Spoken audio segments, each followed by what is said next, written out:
মই যেহেতু নিজ চকুতে দেখা নাই কিন্তু ভিডিঅ'ৰ মানে মাধ্যমে আপোনালোকৰ মিডিয়াৰ মাধ্যমেৰে দেখিছোঁ ছ'চিয়েল মিডিয়াত দেখা পাইছোঁ যিটো ভিডিঅ' ঠিক আছে তো মেইন কথাটো ক'ব গ'লে ইয়াৰ এইবাৰে প্ৰথম ঘটনা নহয় অসমত আমাৰ অসমীয়াক বহিৰাগতাই মাৰাটো আক্ৰমণ কৰাটো এইবাৰ প্ৰথম ঘটনা নহয় ইয়াৰ আগতেও বহুত ঘটনা ঘটিছে আপোনালোকে সকলো জানে অসমবাসীয়ে জানে বহাগ বিহুৰ আগে আগে আমাৰ অসমীয়া ল'ৰা পেট্ৰল পাম্পৰ পদলত মাজত 5জন 4জন বিহাৰীয়ে ধৰি মাৰিছিলে ইমান অধিকাৰ ক'ত পালে ইমান অধিকাৰ আমি ইমান অধিকাৰ দিছোঁ নেকি আমি ইয়াতে হিন্দু বঙালী বেংগলী মিয়া সবকে আমি একত্ৰিত কৰি থাকিব দিছোঁ তাৰ মানে এইটো নহয় অসমীয়া ওপৰত হাত উঠাব তাৰ মানে এইটো নহয় অসমীয়া ওপৰত অত্যাচাৰ কৰিব খাই পেলাম খাই পেলাম কি দাবী জনাব আপুনি এতিয়া প্ৰশাসনক কি দাবী জনাব আৰক্ষী লোক ইতিমধ্যে ইয়াত আহিছে কি দাবী জনাব দাবী এটাই যে যেনেকৈ আমাৰ মানুহক আক্ৰমণ কৰিছে সেইটো যাতে হ'ব নালাগে আমাৰ খিলঞ্জীয়া অসমীয়া ল'ৰা ছোৱালী বিহাৰত গৈ ডেভেলপ হ'ব পাৰিব নে ইনকাম কৰি খাব পাৰিব যিমান বহিৰাগত মানুহ আহিছে অসমত আমি থাকিব দিছোঁ ইনকাম কৰি খাব দিছোঁ তাৰ মানে এইটো নহয় আমাৰ ওপৰত সিহঁতক হাত উঠাবলৈ অধিকাৰ দেখাবলৈ সিহঁতৰ ইমান অধিকাৰ নাই আছে জানো তথাপিতো আমি সুবিধা দিছোঁ ন আমি প্ৰত্যেকটো ক্ষেত্ৰত সিহঁতক ছাপৰ্ট কৰোঁ ন তই সিহঁতে আমাক কিয় ছাপৰ্ট নকৰিব কিয় নকৰিব জয় আই অসম হাজাৰ কম আৰু বিহাৰী গো বেক কম অসমত অসমীয়া গো বেক নচলিব হিন্দী ভাষী গো বেক বহিৰাগত বনিয়া গো বেক ইয়াতে কোনো বিহাৰী অকল এটা জাতিক মই কোৱা নাই যিমান বাহিৰৰ পৰা মানুহ আহিছে চবকে কৈছোঁ বহিৰাগত বনিয়ে ইয়াতে ইনকাম কৰি খাই আছে 50 বছৰ বিজনেছ কৰি খাই আছোঁ কোৱা মানুহ এটা অসমীয়া কিয় নকয় আমাৰ ল'ৰা ছোৱালী প্ৰত্যেক দিনে বাহিৰত গৈ মৃত্যুক বৰণ কৰিবলগীয়া হয় সিহঁতৰ বিহাৰী বঙালীক আমি মাৰিছোঁ নেকি মাৰ্ডাৰ কৰিছোঁ নেকি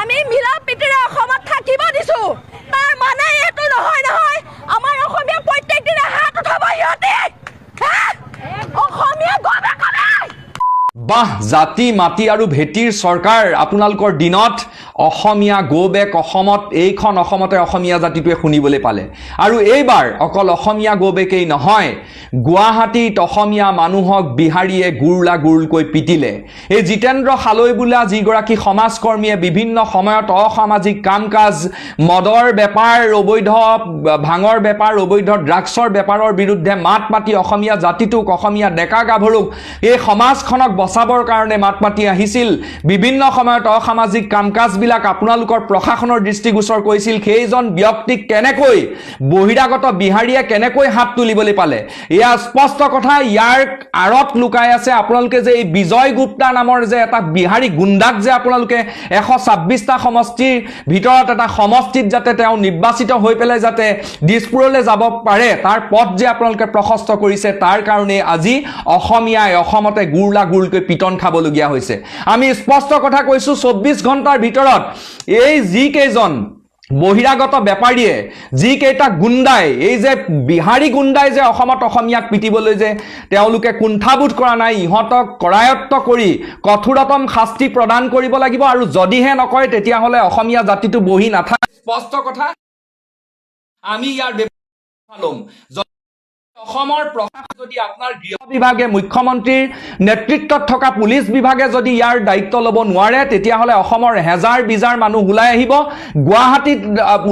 গুৱাহাটী আমি অবহ কৰিম গুৱাহাটী অচল কৰি দিম আৰু গুৱাহাটীত আমি আপোনালোকে যি গুণ্ডা সৃষ্টি কৰি পেলাই আপোনালোকে ভাবিছে যে বহিৰাগতক আপোনালোকে বিগ হ্যান্ড দি পেলাই গুৱাহাটীত অসমীয়া মানুহক ৰাজনৈতিকভাৱে বঞ্চিত কৰাই নহয় আপোনালোকে গুৱাহাটীত অসমীয়া মানুহক এনেকৈ বঞ্চিত কৰিব এই কথা কোনো কাৰণত অসমীয়া জাতিয়ে মানি নলয় আৰু কেতিয়াও মানি নলয় স্পষ্ট জাতি মাটি ভেটি স্লোগান দিয়া চৰকাৰ 24 ঘণ্টাৰ ভিতৰত প্ৰত্যুত্তৰ দিব লাগিব অন্যথা ইয়াৰ বিৰুদ্ধে অসমত কিন্তু হেজাৰ বিজাৰ অসমীয়া মানুহ ওলাই আহিব কাৰবাৰ যদি খসাকৈ অসমীয়াৰ তেজ এটুপাও আছে হিমন্ত বিশ্ব শৰ্মাৰ গাত যদি এটুপাও যদি কিবা কাৰণত অসমীয়া তেজ আছে তেতিয়াহলে সেই তেজৰ পৰিচয় আপোনালোকে দিয়ক সি লাজ লগা নাই আপোনালোকৰ এইখন অসমত অসমীয়া মানুহৰ বিৰুদ্ধে অসমীয়া গো বেক দিয়ে এইখন অসমত হিদিনাখন আপোনাৰ খেৰনিত দিছিলে তাৰ পাছত আজি গুৱাহাটী অসমীয়া গো বেক দিলে আৰু অকল গো বেক দিয়ে হয় গুৱাহাটীত তেওঁলোকে জিতেন্দ্ৰ খালৈ নামৰ এই সমাজকৰ্মীজনক তেওঁলোকে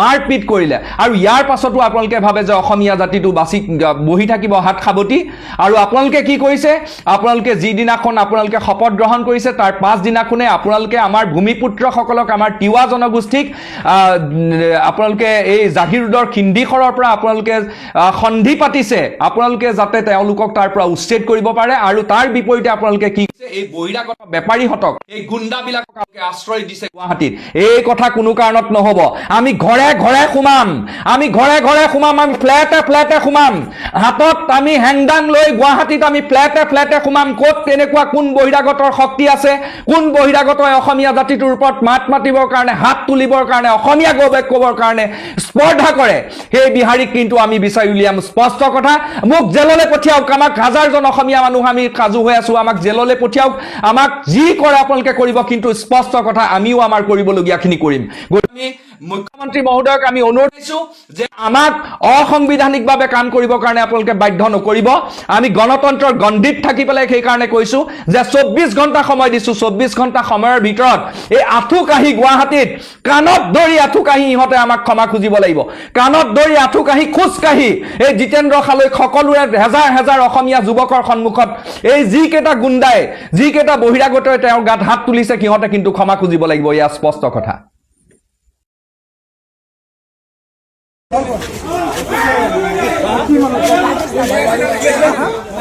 অসমীয়া মুৰ্দাবাদ দিওঁতে আপোনালোকে আছিল নে নাছিল ইয়াৰ পিছত যদি অসমীয়া মুৰ্দাবাদ দিওঁতে যদি আপোনালোকে মনে মনে থাকে ইয়াৰ পৰা যাব লাগিব দেই একদম স্পষ্ট কথা আপোনালোকে ইয়াতে অসমীয়া মুৰ্দাবাদ দিওঁতে আপোনালোকে মনে মনে নাথাকিব হয় এইফালে হওক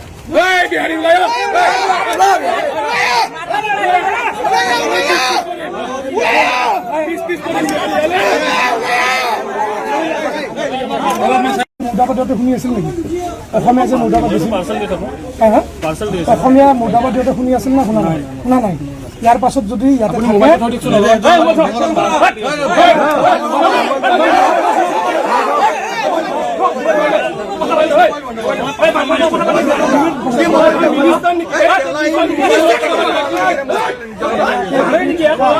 ইয়াতে যদি থাকা একদম ধুনীয়াকৈ থাকিব লাগিব অসমীয়া মানুহক সন্মান কৰিব লাগিব অসমীয়া মানুহক শ্ৰদ্ধা কৰিব লাগিব আৰু অসমীয়া যি ধৰণে বিচাৰে অসমীয়া মানুহে যেনেকৈ বিচাৰে তেনেকৈ থাকিব লাগিব এতিয়া যদি অসমীয়া মুৰ্দাবাদ যদি ইয়াতে শুনি থাকে তেতিয়াহ'লে ইয়াৰ পৰা তই কি দিয়া পাৰ্চেল দিয়া না মানুহৰ কিডনী পাৰ্চেল কৰা এই কথাবিলাক বাহিৰত গম পাইছা ইয়াতে অসমত থকাৰ কাৰণে জেগা দিছো হা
একদম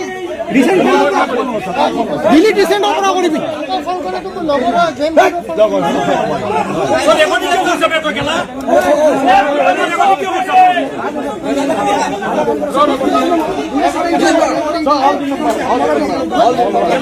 বহুত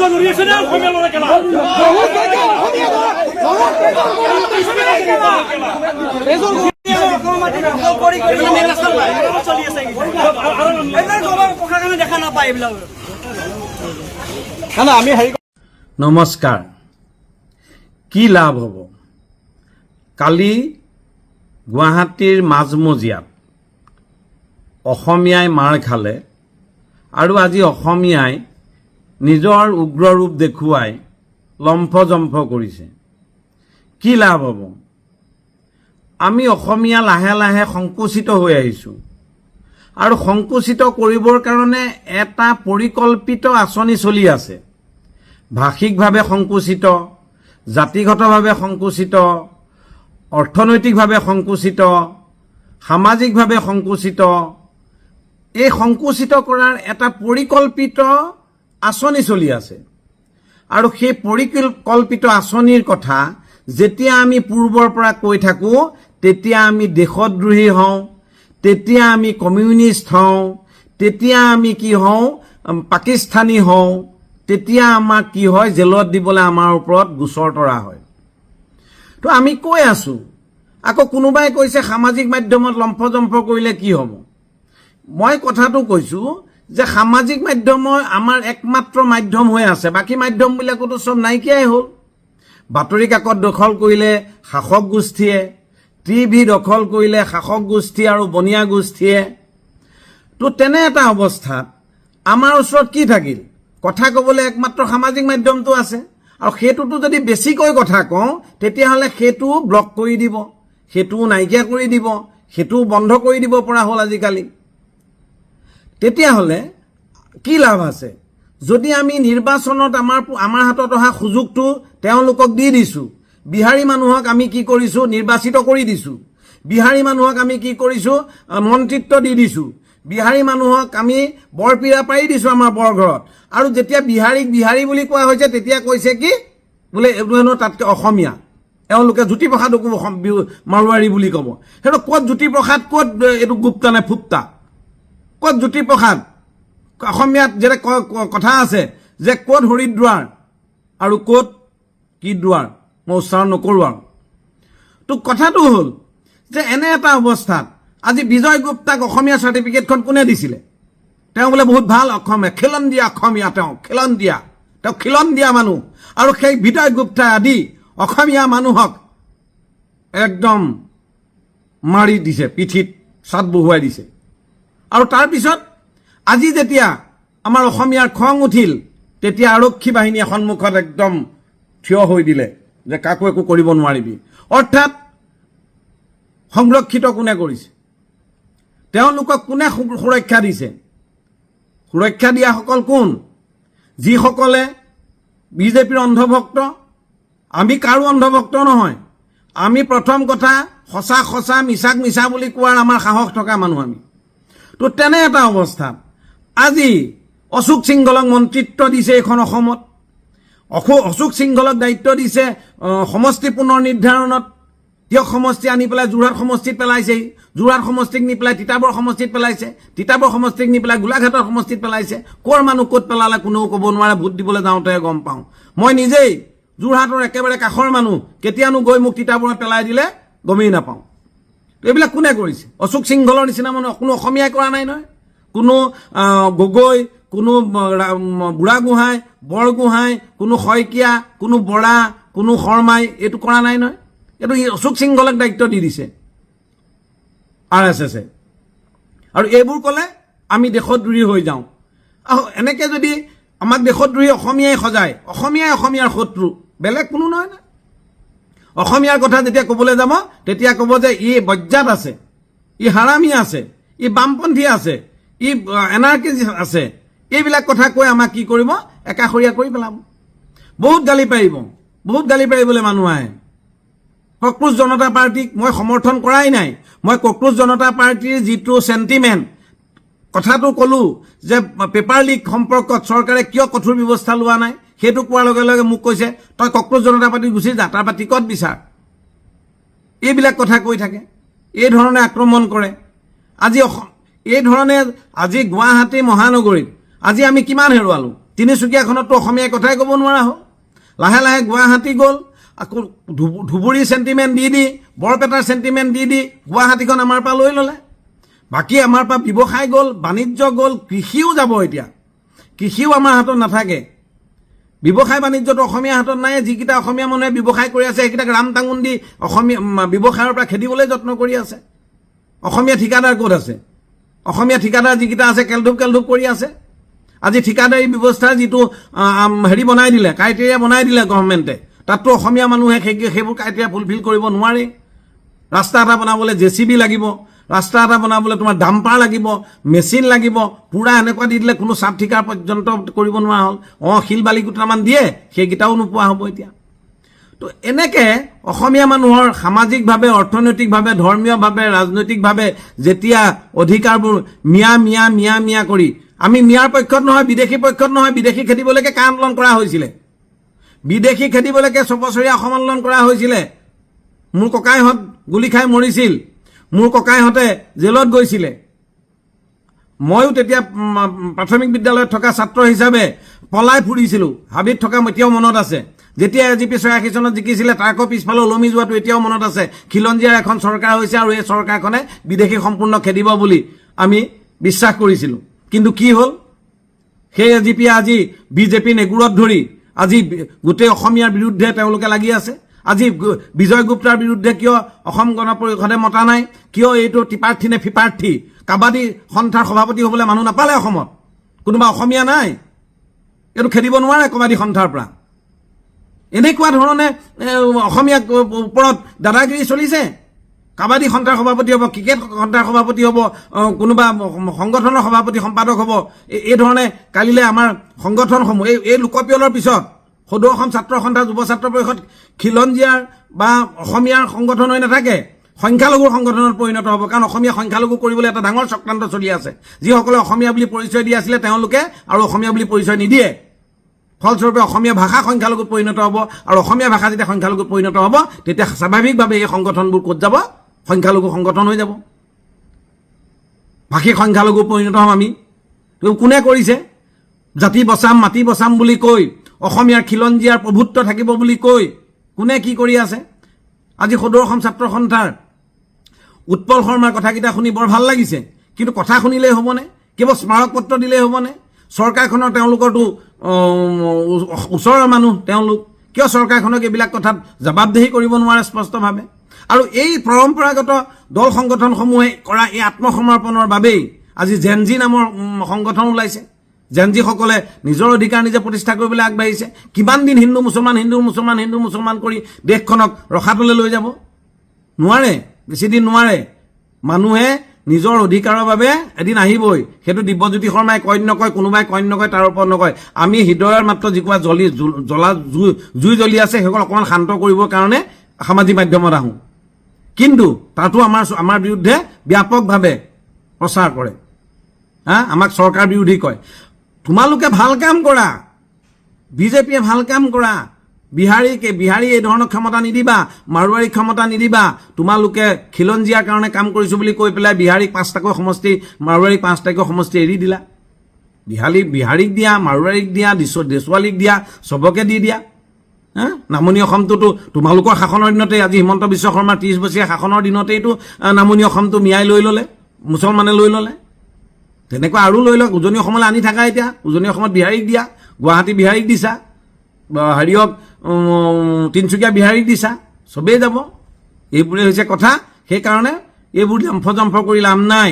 আমি যেতিয়া আমাৰ দায়িত্ব কাৰোবাৰ ওপৰত অৰ্পণ কৰিছোঁ, তেওঁলোকে যি মন যায় তাকে কৰিব। ধন্যবাদ। অসমীয়া কোন আচলতে? অসমীয়া কি হয় আচলতে? অসমীয়া ভাষা নে, জাতি নে, ধৰ্ম? এই কথাটো এইটো কাৰণে প্ৰশ্ন কৰিব লগা হ'ল, আজি অসমীয়া জাতি মজবুত কৰিবৰ কাৰণে আৰু অসমীয়া জাতিটো অকল হিন্দু ধৰ্মৰে গঢ়িবৰ কাৰণে একাংশ বহিৰাগতৰ বিদেশী হিন্দুক আনি অসমত সংস্থাপন দি অসমীয়া জাতিৰকৈ ওপৰত ৰাখি আজি অসমীয়া জাতিৰ ওপৰতে সেই একাংশৰ বৰ্বৰতা। আজি খিলঞ্জীয়া অসমীয়াক বিহাৰীয়ে মাৰিব পৰা হ'ল।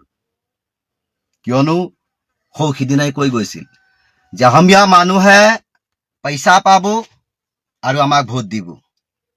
তো আমি অসমীয়া হৈ আমি জেনজি আছে, কংকি চৌধুৰী জেনজি আছে, আমিও জেনজি আছে। তো এতিয়া জেনজি বুলি ভাবি পেলাই আমাৰ মানুহে ভোট দিছিলা, ভোট দি পেলাই জয়যুক্ত কৰিলে। এতিয়া মানে কেইজনীমান মহিলা কালি কান্দি কান্দি কৈছে যে আমিতো বিজয় গুপ্তাকে বহুত ভাল বুলি ভাবিছিলো, বহুত ধুনীয়াকে আমি ভোট দি জিকাই দিলো, এতিয়া আমাৰে ঘৰ দুৱাৰ চব ভাঙি পেলাই দিছে।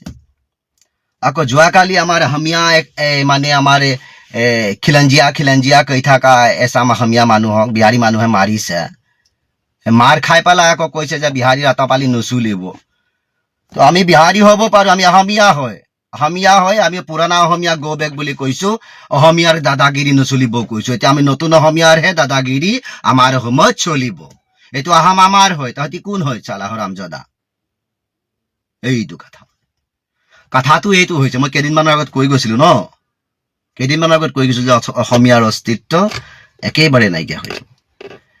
আমি অসমীয়া জাতিটো কোন কোন মিলি অসমীয়া হৈছো? মানে অসমীয়া মানে কি? ভূপেন হাজৰিকাই গাই যোৱা যে আমি অসমীয়া নহওঁ দুখীয়া বুলি সান্তনা লভিলে নহব, সেইখিনি মানুহে অসমীয়া হৈ আছো নে ইয়াত নতুন অসমীয়াৰহে দপদপনি চলিছে? আজি এটা কথা লক্ষ্য কৰিব লাগিব আপোনালোকে, এটা কথা গুৰুত্ব দিলে আপোনালোকে ভালকৈ বুজি পাব। আপোনালোকে প্ৰায় জেগাত এতিয়া লক্ষ্য কৰক, যোৱা ৰাতি বৰষুণ দিছে যদি বহু ঠাইত কাৰেণ্ট নাই, কিন্তু আপোনাৰ ঘৰত আকৌ ৰিচাৰ্জ কৰিলেহে লাইট জ্বলে। এতিয়া আপোনাৰ ঘৰত ৰিচাৰ্জ আছে, কিন্তু ৰাতি বৰষুণ দিয়াৰ কাৰণে কাৰেণ্টটো নাই। আৰু ৰিচাৰ্জটো আপোনাৰ কিয় কৰিব লগা হ'ল?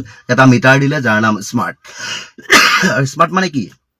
যেনে আমি চলাই থকা মোবাইলটো, য'ত কেবুল চেবুলৰ খেল নাই, ৰিচাৰ্জ কৰিলে আপুনি নেটৱৰ্ক পাব, কথা পাতিব পাৰিব।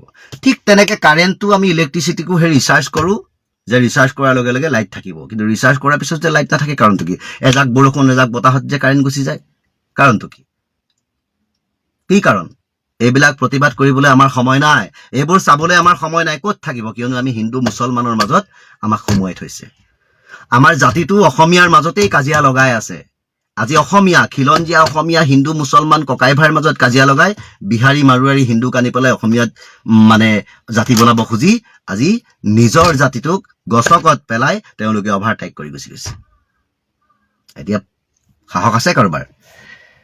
দল সংগঠনখিনিও আমাৰ অসমৰ যিখিনি জাতীয় দল আছিলে সেইখিনিও একাংশ বিক্ৰী হৈ গুচি গ'ল, মুখৰ মাত নাই। এতিয়া কোনোবা সংগঠনে পোকৰেহে মাত দিয়ে, মুখেৰে নামাতে, এনেকুৱা। কিন্তু আজি জাতীয়তাবাদ বুলি জীয়াই ৰখা সংগঠনটো কোন আছে অসমত? আজি বিহাৰীয়ে সংগঠন খুলিব পৰা হ'ল, বেংগলীয়ে সংগঠন খুলিব পৰা হ'ল, তো অসমীয়াৰ অস্তিত্ব ক'ত গ'ল? আজি পলাশ চাংমাই বুলি যিজন মানুহ, অসম জাতীয়তাবাদী যুৱ ছাত্ৰ পৰিষদৰ তেখেত জ্যেষ্ঠ হয়, চেণ্ট্ৰেলৰ কিবা। চ' সেই জাতীয়তাবাদ, অসম জাতীয়তাবাদ বুলি শব্দটো সংগঠনটোৰ আগত থকাৰ কাৰণে আজি সেই সংগঠনটোৱেই জাতীয়তাবাদৰ দৰে কাম কৰি আছে। বাকী চব বিকৃত ৰূপত, সকলো বিক্ৰী হৈ গ'ল। আজি মাত্ৰ অসম জাতীয়তাবাদী যুৱ ছাত্ৰ পৰিষদৰ আচলতে যিখিনি কৰ্মকাণ্ড সেইখিনিহে অসমীয়া জাতিৰ স্বাৰ্থত কাম কৰি থকা যেন দেখা গৈছে বা আমি দেখি পাইছো। কিন্তু বাকী সকলো আচলতে খিলঞ্জীয়াৰ নামত একাংশ সংখ্যালঘু সংগঠনো আজি বিকৃত হৈ গৈছে এই ৰজাঘৰীয়াৰ হাতত। কিন্তু আমাৰ দেশ ৰসাতলে যাবৰ কাৰণে বেছি সময় নাই। সকলোৱে কিন্তু ভিক্ষাৰীজনে মোনা ল'ব লাগিব। বস্তুৰ দাম এনেকুৱা ধৰণে বাঢ়ি গৈছে, তাক প্ৰতিবাদ কৰিবলৈ কাৰো সময় নাই। এজনে এটা ধৰ্মৰ এজন মানে মহাপুৰুষক বেয়াকৈ গালি পাৰি দিছে, বাকীখিনি তাত লাগি গৈছে, লাগি আকৌ তেওঁলোকৰ মহাপুৰুষক গালি পাৰিছে, তাত আকৌ বিতৰ্ক চলিছে। এইখনৰ মাজত কৰি থাকোঁতে আকৌ 5 বছৰ গুচি যাব, আমি ফুটুকাৰ ফেন, বিহাৰী মাৰোৱাৰী আমাক পিটিব, আমাৰ মুখত মুতিব, আৰু তাৰপিছত আমি গৰুমুঠ খাব পাৰিছো যেতিয়া বিহাৰী মাৰোৱাৰী মুঠ খোৱাটো কি ডাঙৰ কথা সেই বুলি কৈ আমি খেপ গিলি থৈ দিম। গতিকে আমাৰ অৱস্থা এয়াই হ'বলৈ গৈ আছে। তো ধন্যবাদ। Justice for Zubeen Garg. নিজক যদি আজি চিনি নাপায় অসমীয়াই, কিন্তু অসম ৰসাতলে যাবলৈ বেছি সময় নাই। কথা সিমানেই। Justice for Zubeen Garg. আজি অলপ নলবেইৰাত কম বুলি ভাবিছোঁ। 2 দিনমান ধৰি গুৱাহাটীত বিহাৰীবিলাকে অসমীয়া গোবেক বুলি এই যে কৈছিল, তাকে লৈ গোটেই ৰাজ্যখনত তোলাপাল লাগি আছে। আৰু এই ঘটনাটো আচলতে উদ্বেগজনক আৰু চিন্তাজনকো হৈছে। আমি কিন্তু এইগিলা কথা আগৰ পৰাই কৈ আছিলোঁ। কিছুদিন আগতে আমি নলবাৰীৰ এজন শিক্ষাবিদে এনেহেন কথা কিবা কৈছিল, তেওঁৰ বিষয়ে আমি কৈছিলোঁ। আৰু আমি কৈছিলোঁ যে এজন শিক্ষাবিদ, তেওঁ নলবাৰীত থাকছি 4 বছৰ। নলবাৰীত 4 বছৰ থাকি তেওঁ বিভিন্ন অনুষ্ঠানত তেওঁ উপস্থিত থাকে, তেওঁ কিতাপ উন্মোচন কৰা অনুষ্ঠানত উপস্থিত থাকে, অসমীয়া ভাষাৰ আলোচনাত অনুষ্ঠিত থাকে, অভিনন্দন অনুষ্ঠানত অনুষ্ঠিত থাকে, এইগিলা চব অনুষ্ঠানত অনুষ্ঠিত থাকে। আৰু আশে পাশে তেওঁৰ নলবাৰীৰে আমাৰ শিক্ষা দীক্ষাৰ লগত জড়িত মানুহগিলা থাকে, ডাঙৰ ডাঙৰ মানুহ, জানা মানুহ। আৰু এই মানুহই যিটো মানুহক মাতে, এই মানুহই 4 বছৰ ধৰি নলবাৰীত থাকি 4টাতো বেলেগ কথা, এটাও অসমীয়া শব্দ নিশিকলাক। এখন ডাঙৰ অনুষ্ঠান তেওঁ চলি আছে। আৰু সেই অনুষ্ঠানটোৰো গোটাইগিলা চব নলবেৰীয়া মানুহ বা নলবাৰীৰ আশে পাশে থকা মানুহ, ছাত্ৰ ছাত্ৰীগিলাও বেছিভাগে নলবেৰীয়া আৰু অসমীয়া মানুহ। গতিকে আমি এইটো কথা কৈছিলোঁ যে মানুহই অসমীয়া ক'ব লাগে, অসমীয়া শিকিব লাগে। ডাঙৰ ডাঙৰ প্ৰধানমন্ত্ৰী, ডাঙৰ ডাঙৰ গৃহমন্ত্ৰী আহে, তেনাও অসমীয়া কয়, চবেই অসমীয়া কয়, এইগিলা কথা ক'ব লাগে। ৰাজ্যপালে অসমীয়া কয়, ডাঙৰ ডাঙৰ IAS IPS বিষয়াগিলাই অসমীয়া কয়, এওঁ কিয় নকয়? আৰু সেইদিনা আমাকতো সমৰ্থন কৰা বেলেগ কথা, আমাক পাৰিলে ঘৰত আহি মাৰিব খুজিছিল 2জনমান নলবাৰীৰে আমাৰ নলবেৰীয়া মানুহ। তেওঁলোকেও ডাঙৰ ডাঙৰ শিক্ষাবিদ, নানান ধৰণৰ আমাক তৰ্জন কৰিছে। এই সামাজিক মাধ্যম, এই ছ'চিয়েল মিডিয়াত নানান তৰ্জন কৰিছে। আমাৰো ভয় লাগিছিল সেইদিনা। আৰু আমি দেখিছোঁ সেইদিনা আমাক সমৰ্থন কৰা মানুহৰ সংখ্যাটো কম আছিল। আৰু আমি সেইদিনা যিটো কথা কৈছিলোঁ যে এনকে যদি থাকে, অসমীয়া শব্দ এটা নকয়, হিন্দীত কয়, ইংৰাজীত কয়, বেলেগ ভাষাত কয়, সংস্কৃতত কয়, আমি আগদিন আমাৰ অসমীয়া শব্দ আমি পাহৰি যাব লাগিব। অসমীয়া শব্দটো আমি বেলেগ ভাষাৰো শব্দ ক'ব হাক দিয়া নাই, বেলেগ ভাষাৰ শব্দও কওক, কিন্তু অসমত থাকিলে অসমৰ অনুষ্ঠান এটাত অসমীয়া শব্দ 2-এটা কওক, আকৌ নৰে 1-2টা কওক, আৰম্ভণিটো সেনেকৈ কৰক। এইগিলা কথা কওঁতে আমাক নানান ধৰণৰ যুক্তি দি তৰ্জন কৰিছিল কেইজনমান ডাঙৰ ডাঙৰ মানুহে, আমাতকৈ বহুত বেছি শিক্ষা দীক্ষা থকা মানুহ। আমি সাধাৰণ মানুহ, আমি সেইগিলা দেখা পাই ভয় লাগিছিল। কিন্তু আজি চাওক, এতিয়া গুৱাহাটীত এনেকৈ কৈছে, অসমীয়া গৌবেক কৈছে, কালি অসম সাহিত্য সভা গৌবেক বুলি ক'ব, পঢ়িতনা অসমীয়া ভাষা গৌবেক বুলি ক'ব, 6টা দিনা অসমীয়া 30 গৌবেক বুলি ক'ব। এইটো গৌবেক আৰম্ভ হৈছে মানে আৰু হৈয়ে থাকিব। আমি কোৱা নাই বিহাৰী মানুহগিলাৰ মাজেদিও আমি যাব লাগিব ভাৰতৰ বেলেগ বেলেগ ৰাজ্য, ৰেলত উঠি গেলি বিহাৰৰ মাজেদি আমি যাব লাগে, ফাৰ্ষ্ট বিহাৰৰ মাজেদি বংগৰ মাজেদিয়ে যাব লাগে। আৰু আমি কোৱা নাই কাজিয়া লাগিলে সেইগিলাটো আমাকো দিগদাৰ কৰিব সিহঁতে। মিলাজুলাকে থকাটো বিচাৰোঁ আমি, কিন্তু মিলাজুলাকে থকা মানে এইটো নহয় যে আপোনাক মই সন্মান দিলোঁ, আপোনাক মই ভাল পালোঁ, আপোনাক মই যথেষ্ট, আপোনাক মই স্নেহ দিলোঁ, মৰম দিলোঁ, আৰু আপোনাক মিলাজুলা কৰাৰ নামত মোৰ ঘৰত বহিব দিলোঁ, আপুনি মোক গল্টা মাৰি ঘৰৰ পৰা বাহিৰ কৰি দিলাক, দি পেলাই আপুনি মোৰ ঘৰত আহি চেয়াৰখনত বহিলাক, আৰু মই তাতে বাহিৰত বহি ৰ'দত বা বৈৰাণত জিকি থাকিলোঁ। সেইটো মিলাজুলাটো নহ'ব। আৰু সেইগিলা কথা ক'বা গেলিয়ে আমাৰ আকচাম মানুহ জকজকে উঠে, আৰু আমাক গোটাই চৰকাৰ বিৰোধী, বিজেপি বিৰোধী, ধৰ্ম বিৰোধী, হিন্দু সনাতনী ধৰ্ম বিৰোধী, এনেহে নানান ধৰণৰ কথা ক'ব আহে। আৰু সেইকাৰণে আমি অলপ মাজে মাজে ভয় কৰোঁ। আৰু আমাৰ দৰে বহু মানুহে ভয় কৰে, ভয় কৰি নামতাটো এটা ছিষ্টেম হৈছে। কিন্তু এই নামতা ছিষ্টেমটোত যদি আমি বেছিভাগ অসমীয়া থাকোঁ, আমাৰ আৰু ডুববাক লৈকে বেছি দিন নাই, আমাৰ নহবাক লৈকে বেছি দিন নাই। আৰু লাচিতে, জয়মতীয়ে এইগিলা যেগিলা কৰি থৈ গৈছিল, আমাক ডাঙৰ ডাঙৰ জাতি বুলি প্ৰতিষ্ঠা কৰি থৈ গৈছিল, সেই ডাঙৰ জাতি যাই পেলাই ক্ষুদ্ৰ জাতিত পৰিণত হ'ম, আৰু একদিন আমি বুৰঞ্জীৰ পাতৰ পাই নোহোৱা হৈ যাম। এইখিনি কথা ক'লোঁ, আপোনালোকে যি বিবেচনা কৰে কৰিব। আৰু যেগিলাৰ ইচ্ছা আছে মোক কিছুমানে গালি পাৰিব, সামাজিক মাধ্যমত ট্ৰল কৰিব, আৰু যোনে কাৰোবাৰ যদি সহমত আছে তাতে দিব আপোনালোকৰ মতামত। এইখিনিয়ে কথা, ধন্যবাদ। মই বিজেপি RSSৰ মুখ্যমন্ত্ৰী হিমন্ত বিশ্ব শৰ্মাক সুধিব খুজিছোঁ। হিমন্ত বিশ্ব শৰ্মাই নিজকে সদায় কৈ থাকে মই খিলঞ্জীয়াৰ মুখ্যমন্ত্ৰী। কোনে কয়? অসমৰ মুখ্যমন্ত্ৰী হিমন্ত বিশ্ব শৰ্মাই কৈ থাকে নিজকে মই খিলঞ্জীয়াৰ মুখ্যমন্ত্ৰী। আজি খিলঞ্জীয়া মানুহক গুৱাহাটীৰ মাজমজিয়া চাৰাপভাটিত,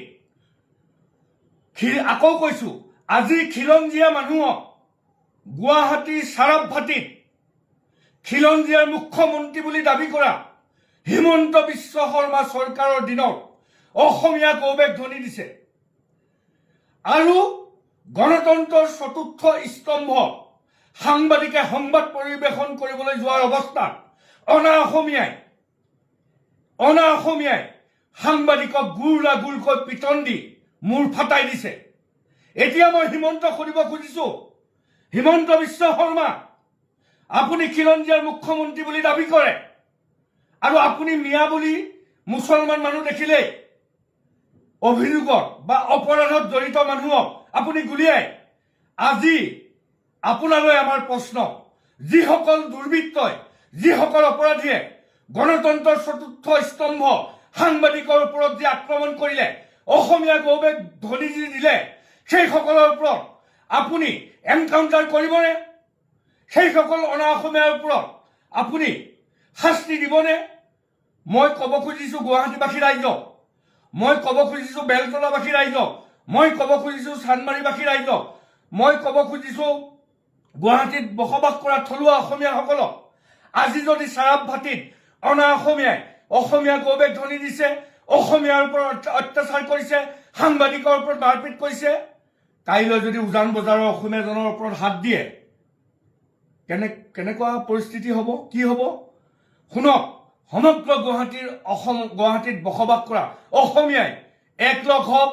আজি চাৰাপ ভাটিত হাত দিছে, অসমীয়া গৌবেগ দিছে, কাইলৈ উজান বজাৰতো অসমীয়া গৌবেগ দিব, কাইলৈ চান্দমাৰীত অসমীয়া গৌবেগ দিব, কাইলৈ গণেশগুৰিত অসমীয়া গৌবেগ দিব। আমি চাৰাপ ভাটিত যি অসমীয়া গৌবেগ ধ্বনি দিছে, আমাৰ যে উজান বজাৰ নিদিব এনেকুৱা নহয়।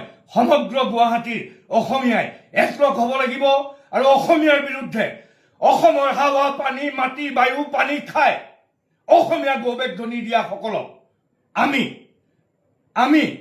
সমগ্ৰ অসমৰ জনতাই, সমগ্ৰ গুৱাহাটীৰ মানুহে হিমন্ত বিশ্ব শৰ্মাৰ ওপৰত চোকা নজৰ দি আমি চাই আছো যে আপুনি খিলঞ্জীয়াৰ মুখ্যমন্ত্ৰী বুলি কোৱা আজি খিলঞ্জীয়া মানুহক যি অপমান কৰিছে, আমাৰ অসমীয়া মানুহক যি অপমান কৰিছে, সেই অপমানৰ উত্তৰ হিমন্ত বিশ্ব শৰ্মাই নিজকে, আকৌ কৈ আছো বাৰম্বাৰ, খিলঞ্জীয়া বুলি কোৱা হিমন্ত বিশ্ব শৰ্মাই এই অনাম অসমীয়াসকলৰ ওপৰত কি শাস্তি লয়, সাংবাদিকৰ ওপৰত, গণতন্ত্ৰৰ চতুৰ্থ স্তম্ভৰ ওপৰত যি ধৰণে অনা অসমীয়াই আক্ৰমণ আৰম্ভ কৰিছে, ইয়াৰ বিৰুদ্ধে খিলঞ্জীয়াৰ মুখ্যমন্ত্ৰী হিমন্ত বিশ্ব শৰ্মাই কি ধৰণে তেওঁলোকৰ ওপৰত শাস্তি বিহে সেয়া আমি চাবলৈ ৰৈ আছো।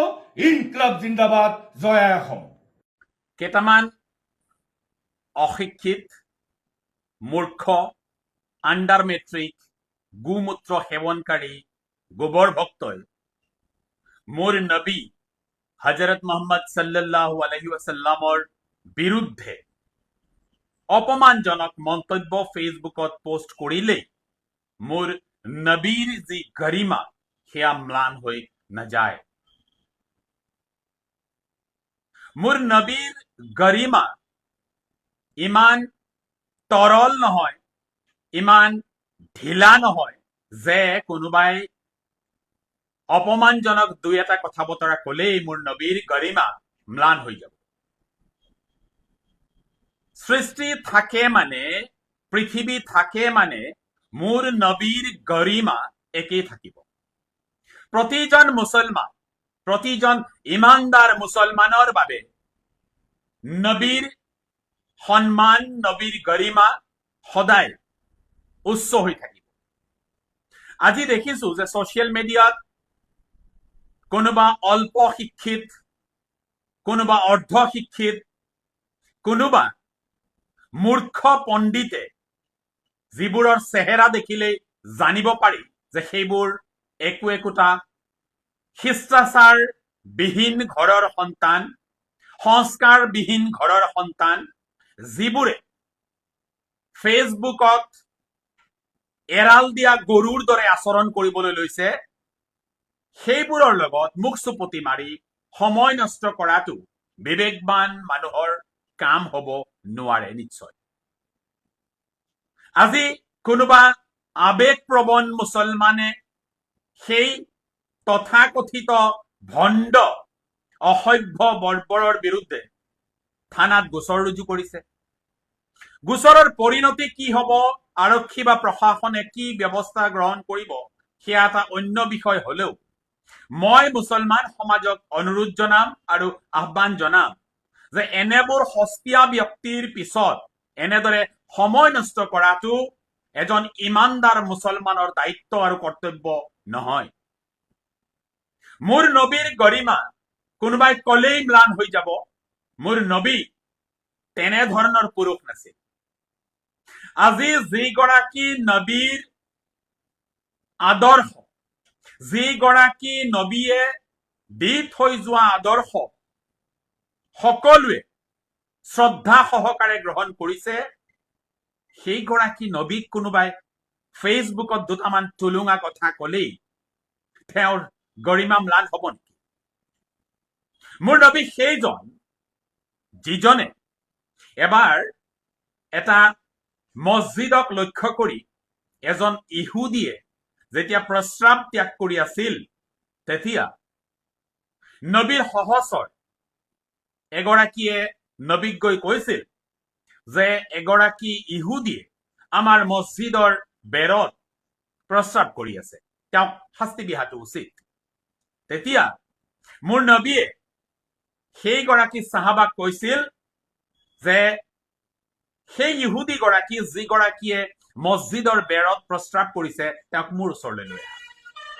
আৰু যেতিয়া সেই ইহুদী গৰাকীক নবীৰ সন্মুখত হাজিৰ কৰোৱা হল তেতিয়া নবীয়ে সেই ইহুদী গৰাকীক সুধিছিল যে আজি যিদৰে তুমি মুছলমানৰ উপাসনা গৃহ মছজিদৰ বেৰত প্ৰস্ৰাৱ কৰিছা, ঠিক একেদৰে যদি কোনোবা আন ধৰ্মৰ মানুহে তোমাৰ উপাসনা গৃহত এনেদৰে প্ৰস্ৰাৱ ত্যাগ কৰে তেন্তে তোমাৰ ভাল লাগিব জানো? তেতিয়া সেই ইহুদী গৰাকীয়ে লাজত মূৰ তল কৰিছিল নবীৰ সন্মুখত।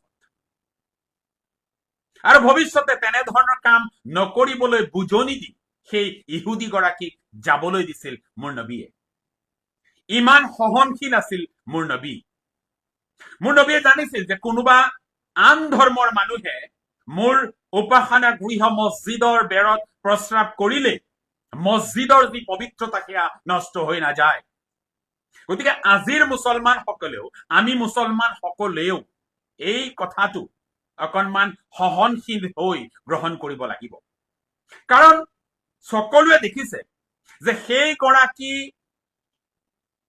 কুলাংগাৰ, সেইগৰাকী অসভ্য, সেইগৰাকী বৰ্বৰে ফেচবুকত নবীৰ বিৰুদ্ধে অপমানজনক মন্তব্য কৰাৰ পিছত এজাক শিয়ালে, এজাক মগজুবিহীন শিয়ালে এতিয়া সেইগৰাকীক ৰক্ষণাবেক্ষণ দিবলৈ, সেইগৰাকীৰ কথাৰ মান্যতা দিবলৈ উঠি পৰি লগাটো পৰিলক্ষিত হৈছে।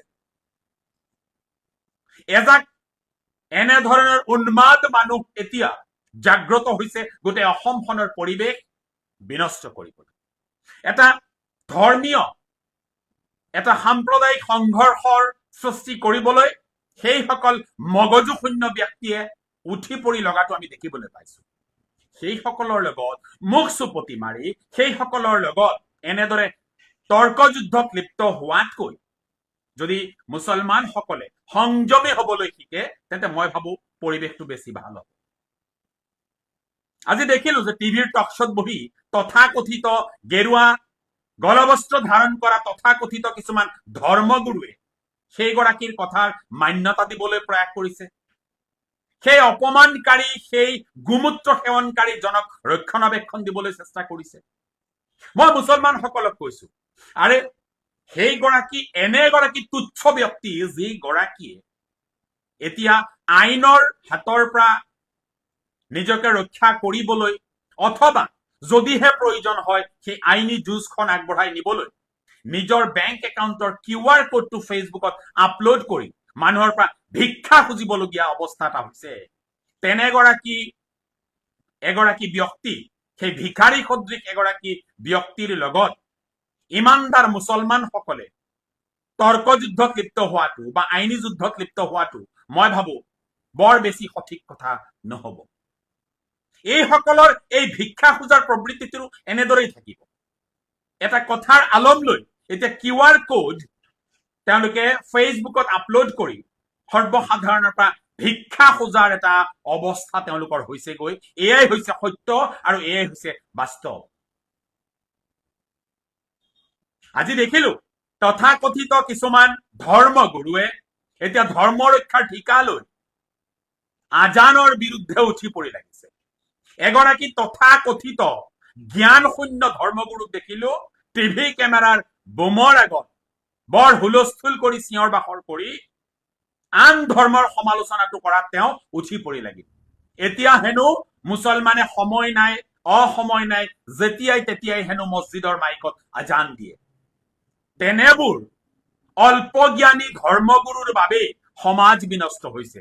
সেইসকলে জনাটো উচিত যে মুছলমানে সময় নাই, অসময় নাই মছজিদত চিঞৰ বাখৰ নকৰে।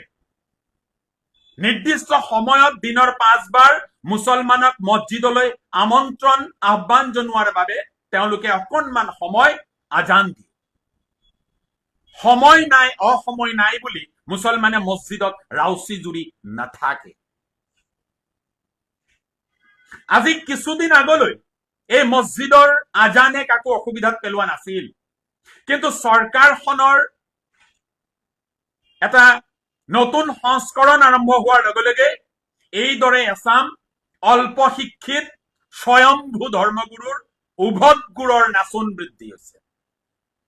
এছাম শিখৰ কিনিবলৈ সামৰ্থ্য নথকা, উঠ চেপিলে গাখীৰ ওলাব পৰা বয়সৰ একাংশ এতিয়া গেৰুৱা বস্ত্ৰ ধাৰণ কৰি, গেৰুৱা গলবস্ত্ৰ ধাৰণ কৰি এটা বিশেষ ধৰ্মৰ উদ্ধাৰৰ ঠিকা লৈছে। তেওঁলোকে কোনোবা বিশেষ ধৰ্ম হেনো এতিয়া খাত্ৰে মেহে, আৰু সেই খাত্ৰে মেহে যি ধৰ্ম, সেই ধৰ্মক উদ্ধাৰৰ টিকা এইসকল গোমূত্ৰ সেৱনকাৰী আছাম ভণ্ড এতিয়া লোৱাটো সমাজৰ বাবে কিন্তু বৰ বেছি মংগলজনক কথা নহয়। বিবেকবান মানুহবোৰৰ সময় নাই এইবোৰ কথালৈ হুলস্থুল কৰিবলৈ। যিবোৰ মানুহৰ কাম আছে, যিবোৰ মানুহে কামত ব্যস্ত, যিবোৰ মানুহে নিজৰ কেৰিয়াৰটো বনোৱাত ব্যস্ত, সেই মানুহবোৰৰ এইবোৰত সময় নাই। এছাম যিসকল নিবনুৱা, যিসকল সৰুপা, যিসকলৰ কোনো কাম বন নাই, যিসকল অশিক্ষিত, যিসকল মূৰ্খ, যিসকলে ৰাতিপুৱাই গোবৰ লেপি, যিসকলে ৰাতিপুৱাই গোমূত্ৰ সেৱন কৰি কাম বন নোহোৱা অৱস্থা এটা যিসকলৰ আছে, আৰু যিসকলৰ নিজৰ পকেটত এটা গুটকা কিনি খাব পৰা সামৰ্থ্য নাই, সেইসকলে ধৰ্ম ৰক্ষাৰ টিকা লৈছে। ইয়াতকৈ ডাঙৰ বিড়ম্বনা আৰু একো হ'ব নোৱাৰে। মই সেই তথাকথিত ভণ্ড ধৰ্মগুৰুসকলক কৈছো যে মদ ভাগৱত গীতাৰ চেপ্টাৰ 4 ভাৰ্চ 11 আৰু চেপ্টাৰ 3 ভাৰ্চ 26 তেওঁলোকে এবাৰ পঢ়ক, অধ্যয়ন কৰক, আৰু তাত কি কথা সন্নিৱিষ্ট আছে সেইটো জানিবলৈ চেষ্টা কৰক। তেতিয়া বুজিব যে আচলতে আনৰ ধৰ্মক সমালোচনা কৰাৰ অনুমতি মদ ভাগৱত গীতাই দিছেনে? আজি কোৰাণে বা মোৰ নবীয়ে কোনো আন ধৰ্মক সমালোচনা কৰিবলৈ শিকোৱা নাই।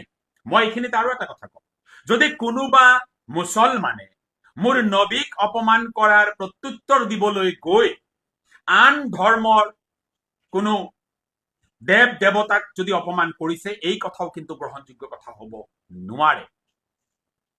এইসকল ধৰ্মীয় সন্ত্ৰাসবাদী, সি হিন্দু হওক, সি মুছলমান হওক, সি খ্ৰীষ্টান হওক, এইসকলৰ পৰা সমাজ কেতিয়াও সুৰক্ষিত নহয়।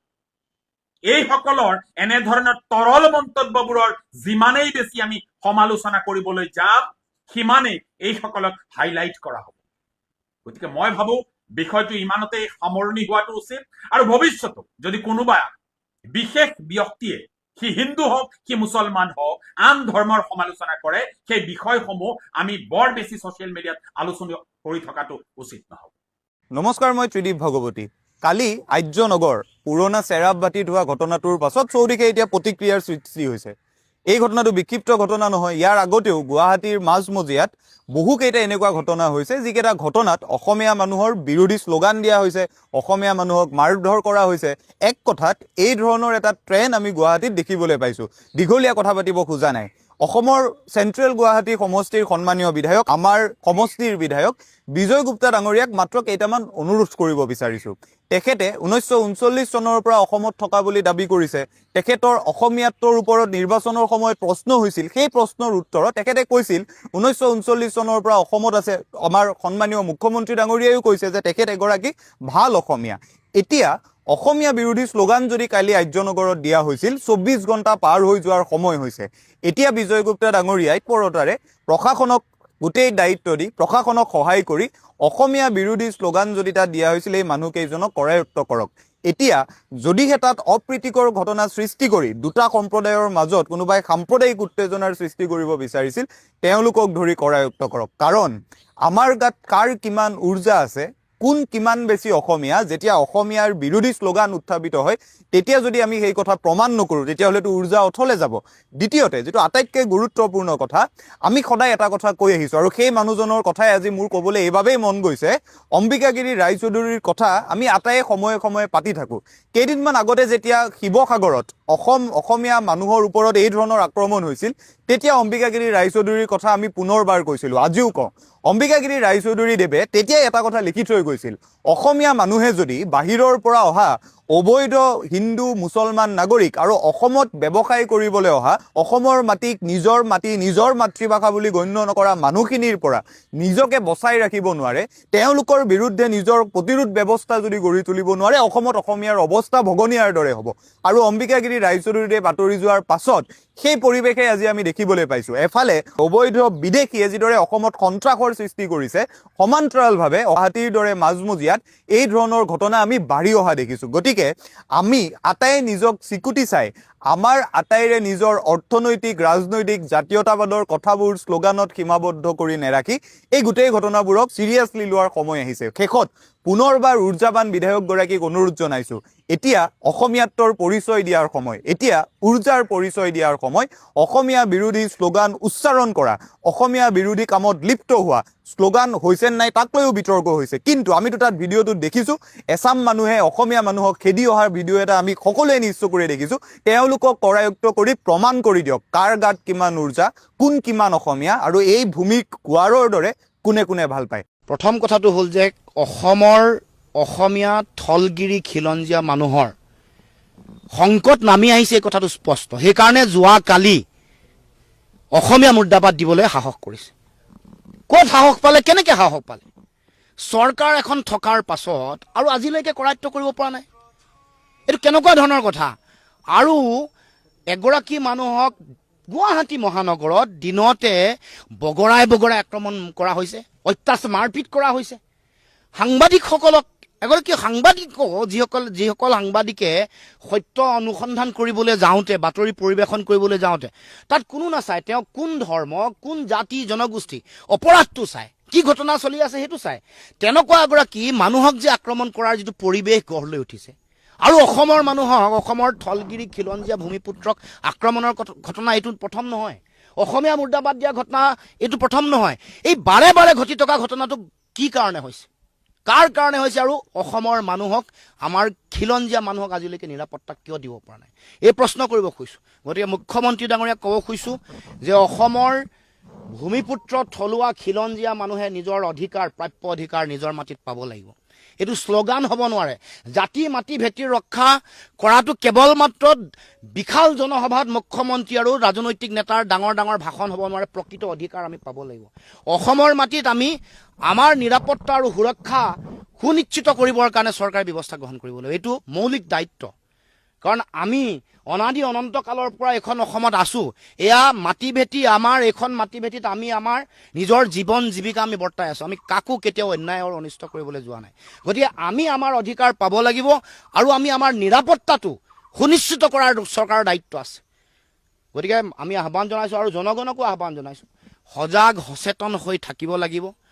এনেকুৱা ধৰণৰ যিবোৰ আমাৰ ওপৰত আক্ৰমণ চলি আছে, যিবোৰ সমাজৰ বিৰোধী কাম কাজ চলি আছে, এইবোৰক নিয়ন্ত্ৰণ কৰিবৰ কাৰণে, এইবোৰক নিশেষ কৰিবৰ কাৰণে, পুলিয়ে পোখাই উৎখাত কৰিবৰ কাৰণে অসমৰ জনগণেও ঐক্যবদ্ধভাৱে যুঁজ দিব লাগিব। এইটো আমাৰ এটা সামূহিক এটা দায়িত্ব, জাতীয় দায়িত্ব বুলি আমি অনুভৱ কৰোঁ।